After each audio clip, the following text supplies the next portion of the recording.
दर्शकों, स्वागत है आपका विदिशा न्यूज में। मैं हूं कृष्णकांत सिंह। अब देखते दिन भर की खास खबर। सड़क सुरक्षा सप्ताह प्रारंभ मौके पर कलेक्टर एसपी सहित पुलिस विभाग के अधिकारी रहे जागरूकता रैली में शामिल। यातायात के नियमों से कराया गया अवगत।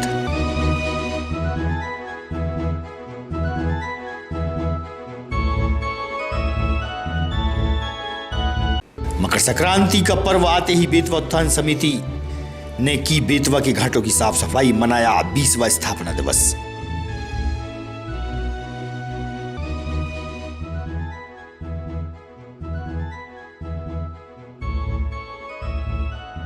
और मोटर बाइक से पुणे से पानीपत की यात्रा करने वालों का महाराष्ट्रीय समाज की धर्मशाला में हुआ स्वागत। बसम्मान समाज बंधु रहे मौजूद।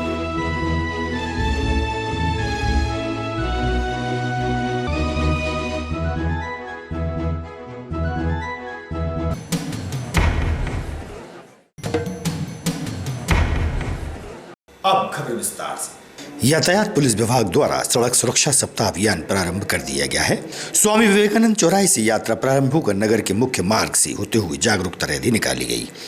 इस दौरान यातायात के नियमों से लोगों को जानकारी से अवगत कराया गया।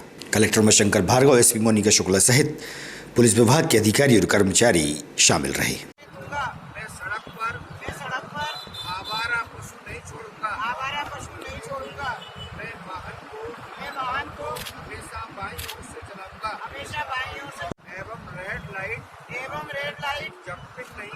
जंपिंग नहीं करूंगा। मैं नाबालिग बच्चों को वाहन नहीं चला। सीट बेल्ट अवश्य लगाऊंगा। मैं वाहन चलाते समय मोबाइल फोन का इस्तेमाल नहीं करूंगा। मैं तेज गति से सड़क सुरक्षा सप्ताह का पूर्ण से भी यहाँ पर सड़क सुरक्षा सप्ताह का आयोजन किया है। हमारे सारे इसमें पुलिस के अधिकारी साहिबान हैं, हमारे पुलिस के सभी जवान हैं। ये लोगों में अवेयरनेस के लिए एक रैली निकाल रहे हैं। इसके आज 7 दिवसीय सड़क सुरक्षा सप्ताह मनाया जा रहा है। इसी क्रम में आज विदिशा नगर में हेलमेट की वाहन रैली निकाली जा रही है। इसका उद्देश्य यह है कि सभी लोग जो 2 पहिए वाहन चलाते हैं वे हेलमेट पहनकर वाहन चलाएं ताकि उनका जीवन सुरक्षित हो सके। इसी क्रम में अभी यहाँ एक वाहन रैली है जिसमें पुलिस तथा अन्य शासकीय कर्मी है। मैं सभी से अनुरोध करना चाहूंगी कि आप जब भी वाहन चलाएं कृपया हेलमेट अवश्य धारण करें। यह पुलिस से या कानून तोड़ने से या चालान से बचने के लिए नहीं है, यह आपकी सुरक्षा के लिए है। इस 7 दिवस में हम और भी कई भिन्न भिन्न कार्यक्रम का आयोजन करेंगे। बेतवा उत्थान समिति के 20वें स्थापना दिवस पर विगत कई दिनों से अलग अलग स्थानों पर जल संरक्षण के लिए लोगों को जागरूक किया जा रहा है। जल है तो कल है का संदेश भी दिया गया। बेतवा के घाटों की साफ सफाई भी की गई। मकर संक्रांति का पर्व आने वाला है। समाज सेवी अतुल शाह सहित बेतवा उत्थान समिति की टीम उपस्थित रही। इसमें सहयोग करते रहे, श्रमदान करते रहे और कुछ तो ऊपर भी चले गए तो उनको भी सुनना और आज याद भी करना चाहिए हमको। मामा जैसे भैया लाल जी जैसे लोग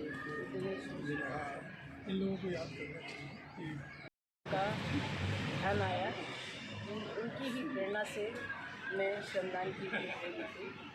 वो हमारे बर्न यूनिट के प्रोग्राम में आई थी। उन्होंने कहा भाई पूनम मैं श्रमदान शुरू करने वाली हूँ, आपको आना है। तो गाजर घास उन्मूलन से अक्टूबर में शुरू हुआ था और हमने गाजर घास उन्मूलन से श्रमदान, हमारे साथ डॉक्टर साहब हैं, ये भी बराबर निरंतर पहले गाजर घास उन्मूलन में थे और भी कुछ लोग साथी थे, अतुल शाह भाई सब थे। कुछ उस समय गाजर घास उन्मूलन में कम लोग थे, लेकिन धीरे धीरे वो 5, 7, 10 सप्ताह में एकदम से इतने लोग जुड़ गए कि फिर सबको लगा कि जल संवर्धन के लिए हमें अपना जो हम श्रमदान कर रहे हैं वो हमें गाजर घास उन्मूलन से थोड़ा बढ़ाना। किलोमीटर ऊपर से आकाश से पानी खींचते। आप देखते हो जो बुजुर्ग हमारे साथी हैं, जो साथी वो पहले पानी वहाँ बरसता था जहाँ बाग बगीचा होता है। क्यों? हवा में पानी होता है। कुछ पेड़ डाल से पानी लेते, कुछ पत्ते से पानी लेते, कुछ के तट पर अपने बीच कौन आया, क्या संदेश दे रहे हैं? बेतवा उत्थान समिति के श्रमदान के 20 वर्ष पूर्ण होने पर आज 21वें स्थापना दिवस के अवसर पर हमें बहुत ही प्रसन्नता है कि ऐतिहासिक और धार्मिक नगरी विदिशा में जल योद्धा से जिनको सम्मानित किया गया है, ऐसे आदरणीय उमाशंकर पांडे जी हमारे बीच हैं और आज वो हमको बताएंगे कि किस प्रकार से हम जल की एक एक बूंद को बचाएं, किस प्रकार से किसानों को अपनी फसल ज़्यादा वो कर सकते हैं, इसके लिए भी वो प्रशिक्षित करेंगे। मैं सभी नागरिकों को जिन्होंने बेतवा उत्थान समिति को सहयोग दिया आज 20वें स्थापना दिवस पर आभार व्यक्त करता हूं, और सभी मीडिया बंधुओं का भी आभार व्यक्त करता हूं कि उन्होंने सदैव हमारा उत्साहवर्धन किया है। समिति के सभी श्रमदानी जिन्होंने अनवरत श्रमदान किया है वो स्तुति के पात्र हैं। मेरा नाम उमाशंकर पांडे है। जल शक्ति मंत्रालय भारत सरकार ने मुझे जल योद्धा के रूप में राष्ट्रीय सम्मान दिया है। मेरा जो अभियान है खेत पर मेड़ और मेड़ पर पेड़, इस अभियान को लेकर मैं वर्षा की बूंदों को जहां गिरे वहां रोकने की कोशिश करता हूं। तो अभी वर्तमान में जो नदियों की हालात है उनके लिए अपन क्या संदेश देंगे आज की युवा पीढ़ी को? मेरा ऐसा मानना है कि आज की जो युवा पीढ़ी है वो भागीरथी प्रयास कर सकती है, और इस दिशा में मैं देश के माननीय प्रधानमंत्री नरेंद्र मोदी जी का आभार व्यक्त करता हूं कि उन्होंने पानी की अपनी हर चर्चा में अपने पूरे कार्यकाल और आगे जो समय उनका शुरू हुआ था और भविष्य में भी सारा उनका केंद्र बिंदु पानी बचाने का है।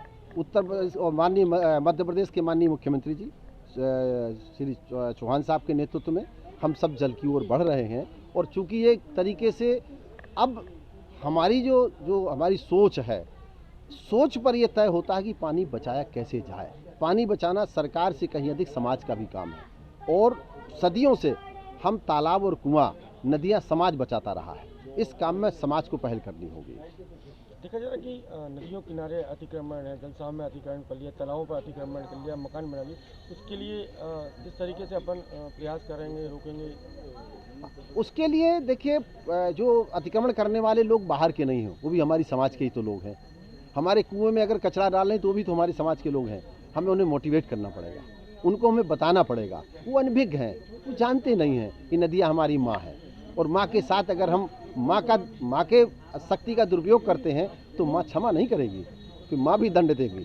इसलिए हमको मिल कर के सबको नदियों के किनारे वृक्ष लगाने होंगे, और माँ हमारी जो अपना अमृत हमको देती है, जिसको पी करके हम बलवान बनते हैं, निरोगी बनते हैं, लंबा जीवन जीते हैं। अब माँ हमारी नाराज हो रही है, दिन प्रतिदिन पानी का संकट बढ़ रहा है, और दुनिया के कई देश, 40 देशों में दुनिया में पानी का संकट है, और हमारे देश में भाग्यशाली है अभी हम।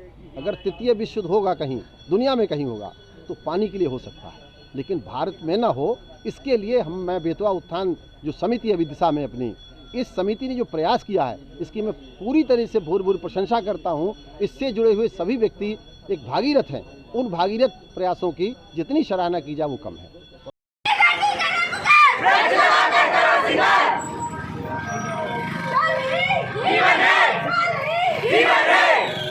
पानी नहीं बचाओगे तो प्यासे ही बचाओगे, पानी नहीं बचाओगे तो प्यासे ही बचाओगे, पानी नहीं बचाओगे।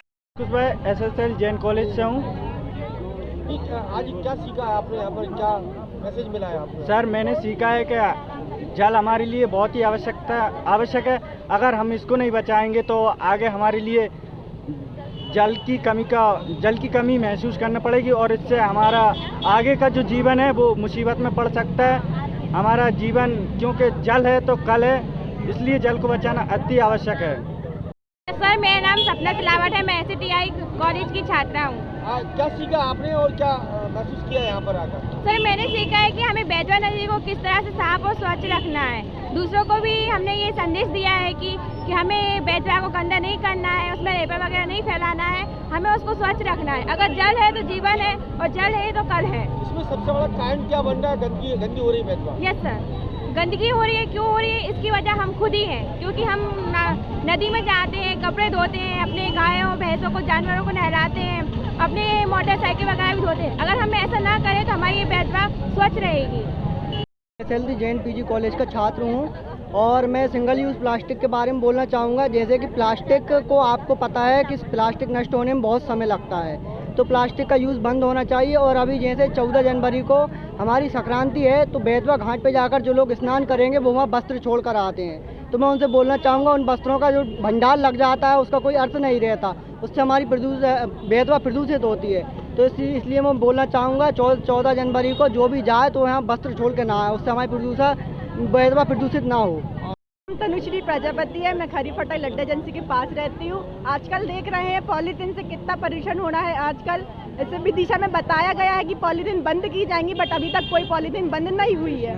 जैसे कि मार्केट में भी बहुत से लोग ने कहा है कि पॉलीथीन नहीं बिकेगी, पर भी लोग बाग दुकानदार वगैरह वो भी पॉलीथीन देते हैं। प्रभाव क्या है, क्या प्रभाव है? जैसे कि आपने देखा है रोडों पे पॉलीथीन पड़ी रहती है, गाय खा जाती है तो उसे प्रदूषित हो जाता है, मर जाती हैं बहुत सी गाँवों को भी।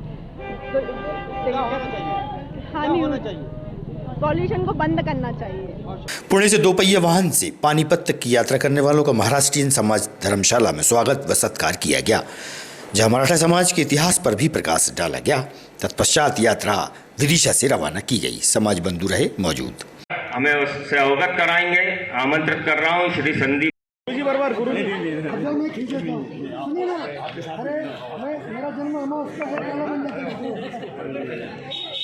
राम, थोड़ा पीछे हो ना।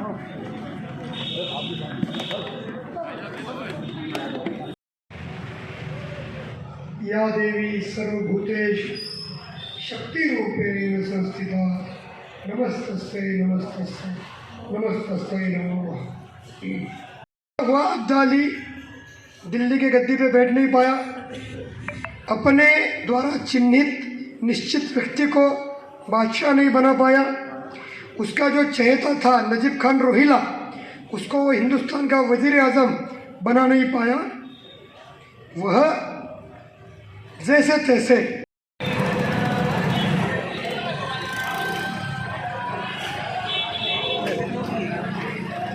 लोग बना रहे हैं।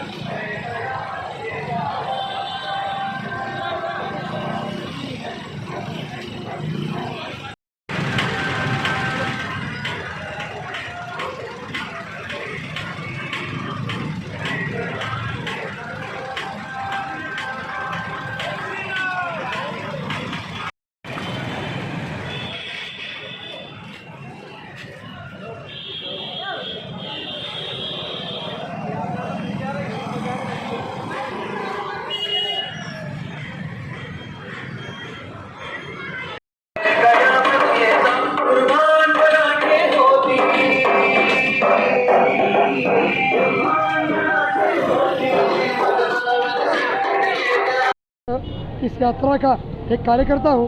ये यात्रा अभी पुणे से पानीपत जा रही है। पानीपत के युद्ध को 261 वर्ष पूरे हो गए और स्वाधीनता का अमृत महोत्सव चल रहा है। इस निमित्त जाते समय यात्रा दोपहिया वाहन से जाएगी। वापसी में शौर्य लाकर दौड़ लगाते हुए वापस चलेगी। देश क्या है इस यात्रा का? राष्ट्रीय एकता और अखंडता के सूत्र सबके मन में बांधना। 261 वर्ष पूर्व हम भारतीय के नाते धर्म, जाति, प्रांत, भाषा भूलते हुए एक साथ होकर नहीं लड़े थे। वर्तमान में भी वही खामियां हैं। उस खामियों को ठीक करते हुए भारत को विश्वगुरु के नाते समय स्थापित करने के लिए ये यात्रा का उद्देश्य। बीती शाम को मंगलवार को बाल विहार के पास एक गोदाम में शराब की पेटियां रखे होने का मामला प्रकाश में आया था। इसी मामले को लेकर कांग्रेस के नेता व अन्य संगठन के लोग कलेक्टर के पास पहुंचे। उन्होंने अपनी बात मीडिया से साझा की।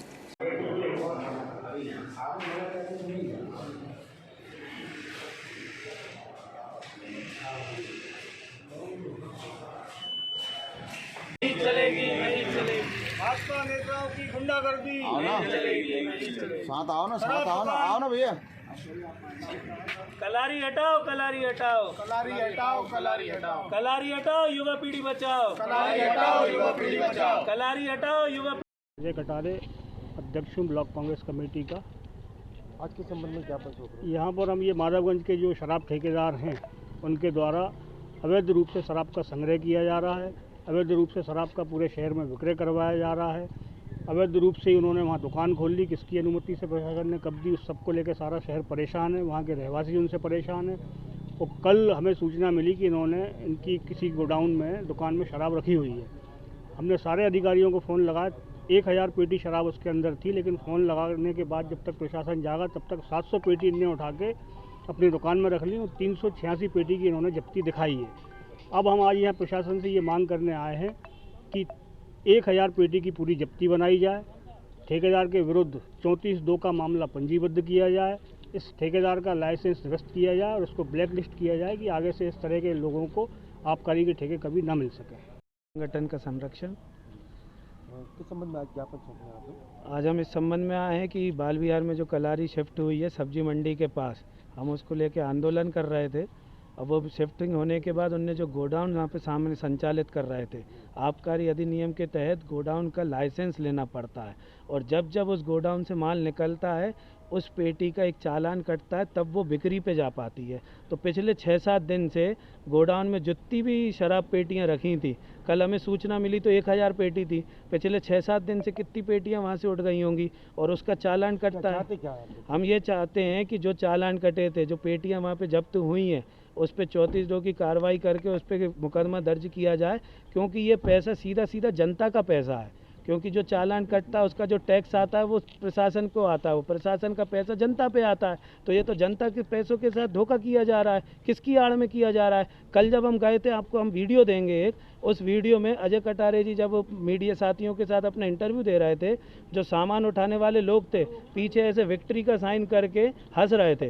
तो मतलब उनको क्या संरक्षण मिल रहा है? जो ठेकेदार है वो अपनी किस बलबूते पे अपना धंधा चलाना चाह रहा है। तो आज हम कलेक्टर साहब से ये मांग करते हैं कि ऐसे गोडाउन को सील किया जाए और सील करने के बाद उस पर सख्त कार्रवाई किया जाए और इस कालारी को भी जल्द से जल्द शिफ्ट किया जाए। मंगलवार को श्री गणेश चतुर्थी के दिन तिल भगवान को अर्पित किए गए। चिंतामणि श्री गणेश मंदिर के पुजारी ने श्री गणेश चतुर्थी के महत्व पर प्रकाश डाला।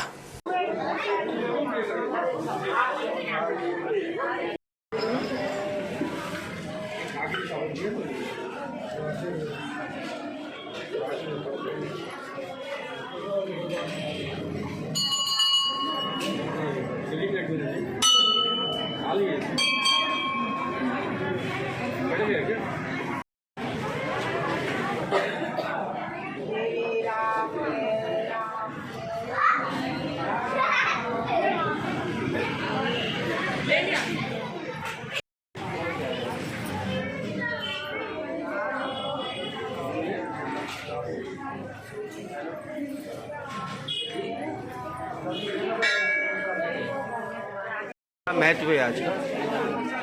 आज जो है माघ की कृष्ण पक्ष की चतुर्थी है, इसको संकष्टी चतुर्थी बोलते हैं कृष्ण पक्ष की, और इसको तिलकुटी बोलते हैं। माघ कृष्ण में जो भी चतुर्थी आती है वो तिलकुटी नाम से होती है।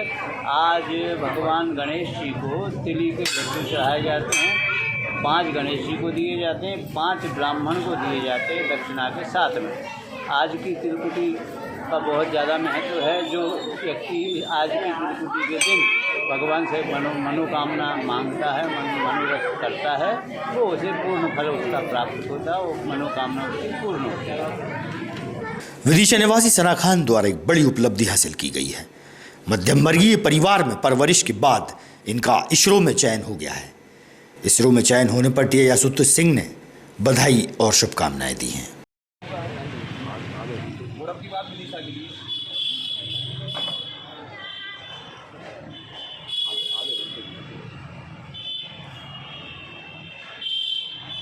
सनाली, श्रीमती सनाली पिता साजिद अली चूनावाली गली विदिशा की निवासी हैं। इनका टेक्निकल असिस्टेंट की पद पर इसरो श्रीहरिकोटा में सिलेक्शन हुआ है। जो इनने जो मेहनत और लगन से पढ़ाई की है, जिसके दम पर इन्हें सिलेक्शन ये पाया है, इनको बहुत बहुत बधाई, शुभकामनाएं और प्रेरणा है। इसरो जैसे कि अपन मैसेज करें, इसरो होता क्या है, थोड़ा सा इनको बताओ। स्पेस सेंटर है, स्पेस रिसर्च सेंटर है, भारतीय अंतरिक्ष विज्ञान मंत्रालय का अधीन कार्य करता है और बड़ी उपलब्धि है वहाँ पर सिलेक्शन होना। कभी आपके सामने इनके अलावा और भी कोई इसरो में गया आपके? अभी 1 साल के कार्यकाल में मेरे यहाँ पदस्थापना के दौरान अभी तक कोई किसी व्यक्ति का सिलेक्शन नहीं हुआ है। ये अपने आप में उपलब्धि है, इससे सभी को प्रेरणा लेना चाहिए। इनको बहुत बहुत बधाई। सना अली, मेरा नाम सना अली है, मैं विदिशा की निवासी हूँ। जी, आपका किस क्षेत्र में सिलेक्शन हुआ है? मेरा ISRO Indian space research organisation Satish Dhawan space centre में टेक्निकल असिस्टेंट की पोस्ट पे हुआ है। किस तरीके से आपने इसकी तैयारी की थी? ये डिप्लोमा बेस्ड पोस्ट है, डिप्लोमा इंजीनियरिंग बेस्ड पोस्ट है। इसके लिए फर्स्टली एक रिटन टेस्ट हुआ और रिटन टेस्ट क्वालिफाई करने के बाद फिर एक स्किल टेस्ट हुआ और स्किल टेस्ट के बाद फिर मेरिट के आधार पर मेरा सिलेक्शन हुआ। जो और भी आपकी सहेली हैं या युवतियाँ हैं, आपकी बहनें, उनको क्या मैसेज करेंगे आप? यही करेंगे कि कॉन्स्टेंटली पढ़ाई करते रहें, कॉन्स्टेंटली अपनी लक्ष्य पे पढ़ाई करते रहें। जिस चीज़ को आप पाना चाहते हैं वो पढ़ाई करते रहें। तो एक ना एक दिन आपका सिलेक्शन ज़रूर हो जाएगा। किस तरीके से आपने तैयारी की थी? इसके लिए जो आपका डिप्लोमा में जितने सब्जेक्ट्स हैं जो भी हैं आपको बस उन्हीं को बहुत अच्छे से पढ़ना है, इसके अलावा कुछ भी नहीं, कुछ भी एक्स्ट्रा नहीं। जी, विदिशा, चूना वाली गली, विदिशा, मध्य प्रदेश। मैं कृष्णकांत सिंघारी आपसे लेता हूं विदा। आप देखते रहिए विदिशा हलचल न्यूज।